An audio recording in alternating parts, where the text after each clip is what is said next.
बिस्मिल्लाहिर्रहमानिर्रहीम। अस्सलाम वालेकुम दोस्तों। खिलाड़ी भूखे मर रहे हैं, जावेद मियांदाद भी वजीर आजम पर बरस पड़े। पाकिस्तान के मायानाज साबिक टेस्ट क्रिकेटर जावेद मियांदाद वजीर आजम इमरान खान पर बरस पड़े हैं, जिनका कहना है कि स्पोर्ट्स की जिम्मेदारियां नॉन प्रोफेशनल लोगों को दे दी गई हैं और हमारे खिलाड़ी भूखे मर रहे हैं। इमरान खान खुद पैसों की वजह से काउंटी खेलते रहे हैं।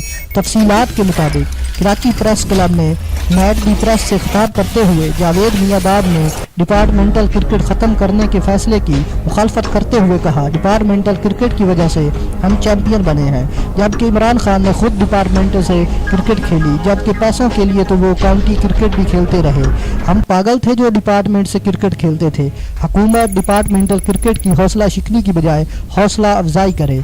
इमरान खान खेलों की बेहतरी के लिए अपना किरदार अदा करें और एक सर्कुलर जारी करें कि तमाम अदारे अपनी टीमें बनाएं। उन्होंने कहा कि नॉन प्रोफेशनल लोगों को स्पोर्ट्स की जिम्मेदारियां दे दी गई हैं और इमरान खान के आने से यकीन था कि खिलाड़ियों को फ़ायदा होगा, लेकिन आज हमारी खिलाड़ी भूखे मर रहे हैं। क्या करें? खिलाड़ी डाके मारें या चोरियां करें?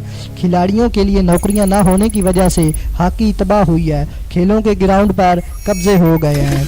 उन्होंने वजीर आजम को मुखातब करते हुए कहा कि आपने जिनसे वोट लिया है उनसे पूछें कि वो क्या कर रहे हैं। स्पोर्ट्स में वोट से मुंतखब होने का सिस्टम ख़त्म होना चाहिए और खिलाड़ियों के बेहतर मुस्तकबिल के लिए इक़दामात होने चाहिए। हुकूमत पहले बेरोज़गार खिलाड़ियों को नौकरियां दे, क्योंकि नौकरियां ना होने की वजह से हॉकी तबाह हुई और अब बाकी खेल भी तबाही के दहाने पर पहुंच गए हैं।